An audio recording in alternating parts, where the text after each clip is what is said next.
এবার আঙুল দাও, দিয়ে রাখো, চাপবা না খালি, হ্যাঁ দিয়ে রাখো, চাপবা না, বললে চাপবা, এটা বললে তারপরে বিচু দিবা।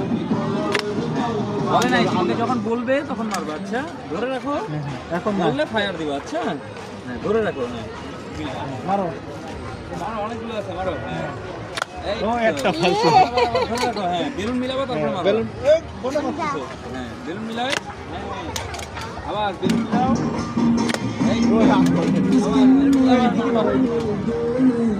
ও এটা আরো বেশি মারছে। ও বেলুন মিলাইতে হবে, ঠিক আছে? হ্যাঁ বেলুন মিশাও। ও তো ভালোই বেলুন ফাটতেছে। মিলাইতে হবে, আচ্ছা হ্যাঁ না এবার না লাস্ট, ফাঁকা না। হ্যাঁ? মারতে হবে, ওই আচ্ছা আবার শেষ। ফাঁকা জায়গা শেষ। আর দেবো, হ্যাঁ বেলুন কোথায় আছে, বেলুন মিলাও, বেলুন দেখতে হবে, আচ্ছা না না না ওই যে কোনো একটা মারো। অনেকগুলো আছে, তুমি যে কোনো মারতে হবে, এই তো, আবার হ্যাঁ আস্তে করে মারো। আন্দাজে আগে মারো কেন? বেলুন দেখবা তারপরে মারবা, ঠিক আছে? বেলুন খোঁজো। না না ওইদিকে না, ওইদিকে না, এইদিকে। অনেকগুলো বেলুন আছে, আবার বেলুন মিলাও। আর একটু উঁচু করে দেন মাথা মাথাটা।